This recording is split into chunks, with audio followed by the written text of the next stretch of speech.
Hola, buen día compañeros, compañeras y maestro.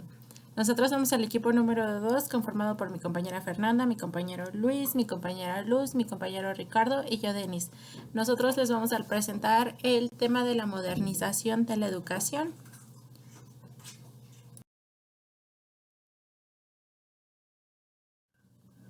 Hola, buen día compañeros, compañeras y maestro. Yo les voy a presentar el tema de la descentralización educativa en México.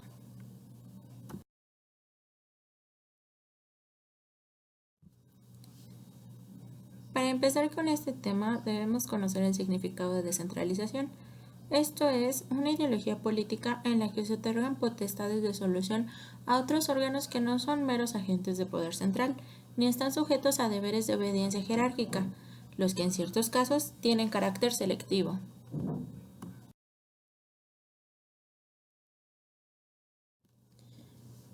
Para empezar, veremos el subtema titulado Marco normativo de la descentralización. Los planteamientos descentralizadores del sector educativo, como ya hemos visto, tienen su origen en 1978, en donde se inicia la desconcentración administrativa de la SEP y la creación de 31 delegaciones en las entidades del país. Pero fue hasta el 1 de diciembre de 1982 cuando el presidente de la Madrid dijo en su discurso: haciéndome un reclamo nacional, he decidido promover la transferencia de los gobiernos locales de la educación preescolar, primaria, secundaria y normal que el gobierno federal imparte en todo el país, así como los recursos financieros correspondientes. El gobierno federal conservará las funciones rectoras y de evaluación que ejercerá a través de la Secretaría de Educación Pública.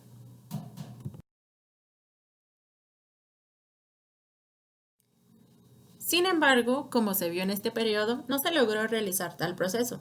Fue hasta el gobierno posterior cuando se dio curso a la transferencia de los servicios educativos con base en el Acuerdo Nacional de la Modernización de la Educación Básica, firmado por el gobierno federal, los gobiernos estatales y el Sindicato Nacional de Trabajadores de Educación en mayo de 1992. Sin embargo, es con la firma de los convenios entre el gobierno federal y los gobiernos del Estado de la República cuando se inicia propiamente el proceso de federalización educativa.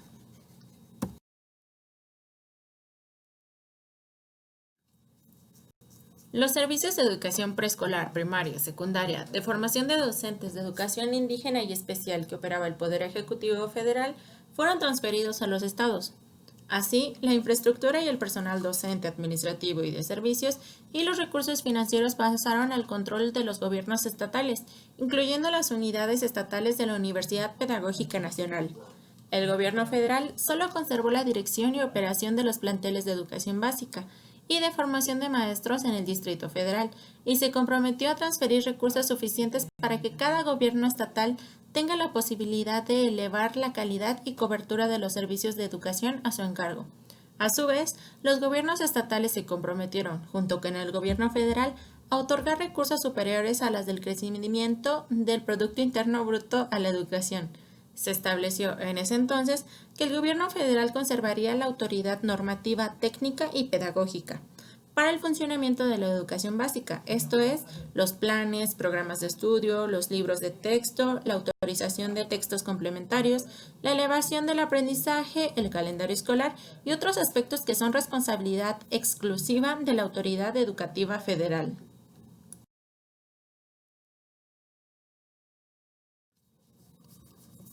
La magnitud del esfuerzo de la descentralización se resume en las cifras siguientes. Se transfirieron alrededor de 700,000 trabajadores de la educación, casi 100,000 bienes inmuebles y aproximadamente 22 millones de bienes muebles, 3.9 millones de horas clase y 13.5 millones de alumnos. Entre mayo y diciembre de 1992 se transfirieron recursos superiores a los 16,000 millones de nuevos pesos, además del apoyo que se dio en concurrencia con los estados de la República para el programa emergente de actualización del magisterio y para la homologación y reclasificación del personal no docente. En 1993, la cantidad autorizada a transferirse a las entidades federativas ascendió a poco más de 22,207 millones de nuevos pesos, En 26 estados de la República se crearon organismos descentralizados específicos con el propósito de asumir la responsabilidad de ofrecer los servicios educativos transferidos por el gobierno federal. Otras 5 entidades federativas asumieron directamente los servicios a través de sus propias secretarías de educación.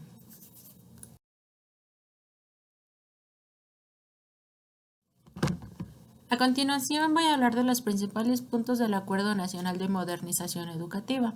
Mencionaré los compromisos del gobierno federal, los compromisos de los gobiernos estatales y los compromisos de ambos.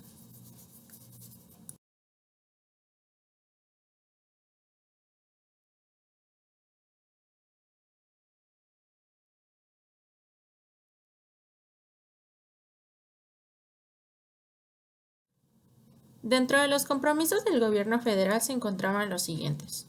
1. Determinar para toda la nación la educación básica y la capacitación de los maestros. 2. Establecer el calendario escolar nacional. 3. Elaborar y actualizar los libros de texto gratuitos. 4. Autorizar el uso de cualquier otro libro para la educación básica. 5. Preparar las directrices para el uso de material de los maestros. 6. Regular el sistema de educación, la capacitación en servicio y el mejoramiento de los maestros. 7. Fijar los requisitos pedagógicos en el plan de estudios para las escuelas preescolares privadas. 8. Regular un sistema nacional de créditos y equivalentes educativos. 9. Contar con un registro nacional de instituciones educativas. 10. Diseñar las directrices para los consejos de participación social. Y 11. Llevar a cabo una planeación, una programación y evaluación del Sistema Nacional de Educación.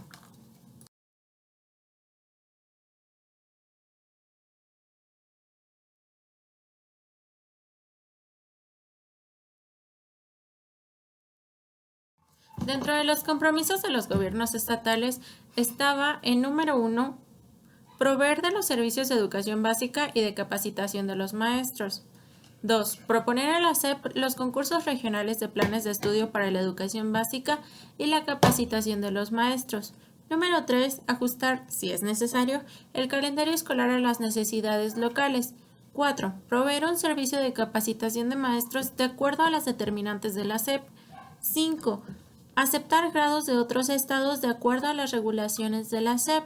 Y por último, ofrecer, rechazar o revocar la autorización del sector privado para crear y operar la educación básica y los servicios de capacitación magisterial.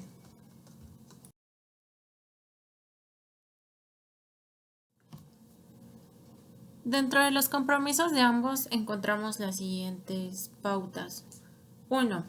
Promover y proveer los servicios educativos de acuerdo a las necesidades nacionales y regionales. 2. Determinar y formular el contenido de los planes de estudio de forma diferente de lo que el gobierno federal hace en el punto 1.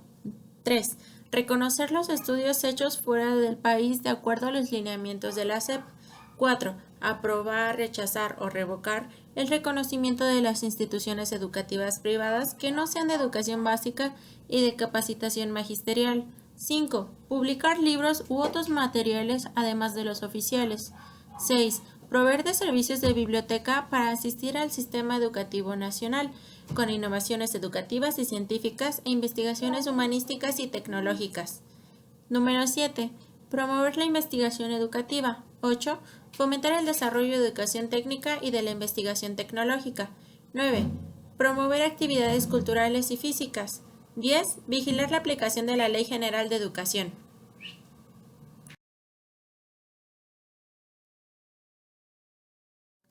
La unificación de la educación se mantiene esencialmente bajo la política educativa que dirige el gobierno federal, la definición del plan de estudios nacionales, el diseño de la capacitación magisterial y de la carrera magisterial, la evaluación del sistema, la designación de presupuesto educativo a los estados y la canalización de los recursos compensatorios y extraordinarios de los programas nacionales.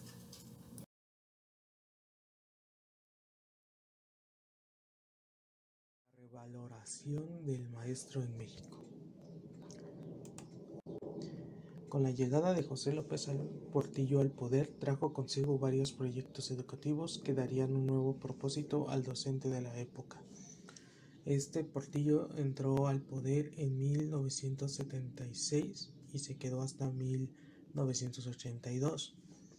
Durante ese tiempo llevó a cabo varios proyectos y varios planes, los cuales son Plan Global de Desarrollo de 1980 a 1982, Plan Nacional de Educación, que es el que nos interesa en esta parte, Programas y Metas del Sector Educativo de 1979 a 1982 y Programas y Metas del Sector Educativo en 1981 y 1982. Ya desde años atrás se tenía que dar a conocer una reforma educativa durante los sexenios. Sin embargo, no se llevó a cabo estos planes hasta que llegó José López Portillo al poder. Estos planes se llevaron a cabo con el propósito de elevar la calidad de educación y se reconoce que ello exige mejorar la formación inicial y continua de los maestros, que expresa ya el reconocimiento de la diversidad geográfica, cultural y humana del país, y el hecho de que las escuelas normales no hubiesen respondido a las necesidades que de ello se derivaban. Aquí hubo una gran concepción nueva del maestro. Ya no se veía nada más como un formador de saberes, sino como de un formador de un ciudadano participativo y así. Sin embargo, el problema era que no había una actualización constante con los maestros, por lo cual se llevaron estos planes con la intención de que los maestros se estuvieran actualizando según las necesidades del país y también de lo global. Estos proyectos se llevaron a cabo durante José López Portillo. Sin embargo, continuaron una vez también con el gobierno de Miguel de la Madrid, que fue de 1982 a 1989, que fue el Plan Nacional de Desarrollo de 1983 a 1988 y un Programa Nacional de Educación, Cultura, Recreación y Deporte. Para el gobierno de Miguel de la Madrid, la formación del maestro no era coherente con los propósitos de la educación básica. Esta relación entre educación básica y la formación de los profesores se ubica en un contexto más amplio en el que se afirma que la educación tiene una función de transformación de la vida social, función que adquiriría mayor relevancia en el gobierno de Carlos Salinas bajo el enfoque de la modernización. Tomó la decisión de dar la educación normal al nivel superior. Este cambio legal fomentó una nueva identidad profesional y una expectativa de mejoramiento a la función pedagógica del magisterio en las escuelas básicas. Con la llegada de la UPN, pues ahora la educación era una carrera de licenciado y una carrera superior, donde el propósito era cultural al pedagogo, darle las herramientas y las habilidades para que correspondieran a las necesidades del país. Más cuando después del gobierno de Luis Echeverría, donde se llevarían a cabo todas estas instalaciones de la SEP en toda la República Mexicana, pues se necesitaba más profesores capacitados, donde se pudiera ver el cambio y donde se llevara a cabo todos estos proyectos que por tantos años se buscaban mejorar la nación y sobre todo la educación en sus ciudadanos. Esto para que fueran más partícipes, tuvieran más capital cultural y se desarrollaran en un ambiente mejor y pudieran sobrevivir a las nuevas problemáticas del país y fueran ellos mismos quienes ayudaran también de cierto modo al país a mejorar. Revaloración del maestro en México.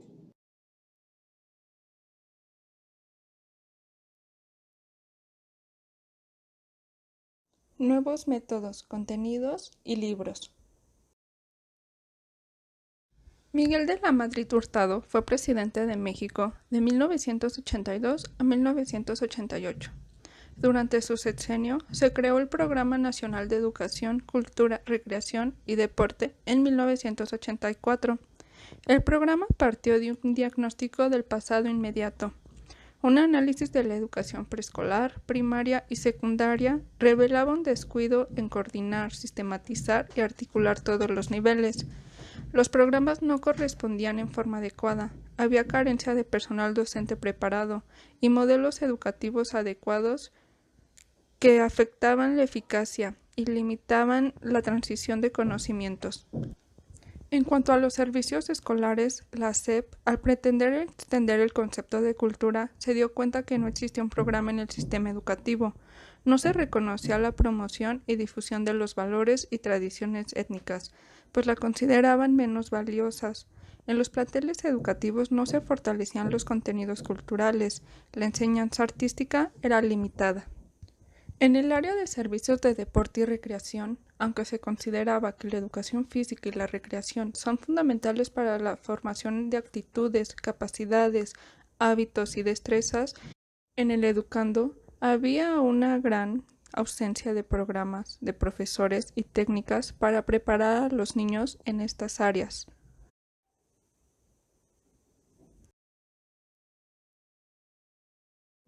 De la Madrid, en su administración, se propuso superar las deficiencias de la educación tradicional, de acuerdo con el Plan Nacional de Desarrollo, con 3 propósitos fundamentales: promover el desarrollo integral del individuo, ampliar el acceso y oportunidades educativas, culturales, deportivas y de recreación a todos los mexicanos, mejorar los servicios en estas áreas. Estableciendo los siguientes objetivos. 1. Elevar la calidad educativa en todos los niveles. En los docentes, introducir el bachillerato, en programas y contenidos educativos, en métodos y técnicas que eleven el aprovechamiento de los alumnos y la opción terminal. 2. Ampliar el acceso a los servicios educativos en todos los mexicanos, con atención prioritaria a los grupos desfavorecidos. Aprovechar las instalaciones existentes y fabricar en el país los equipos necesarios en vez de importarlos. Mantener la identidad de los grupos étnicos por medio de la educación bilingüe. Desarrollar un nuevo concepto de educación rural acorde a las necesidades de la población. Adaptar los calendarios, asignación de maestros y canalización de apoyo a las escuelas incompletas y unitarias. Ampliar la oferta de educación especial. Fortalecer la educación terminal de la educación media superior. Introducir un programa de becas para apoyar al acceso a grupos desfavorecidos. 3. Introducir nuevos modelos de educación superior vinculados al sistema productivo. Impulsar la educación tecnológica. Incrementar los sistemas de capacitación en el trabajo. Establecer un sistema de orientación vocacional. 4. Regionalizar y descentralizar la educación básica y normal. Adoptar programas y contenidos actuales para cada región del sistema educativo, formar maestros en la entidad que prestaran sus servicios, fortalecer las manifestaciones culturales de la región. 5. Mejorar y ampliar los servicios en las áreas de educación física, deportes y recreación.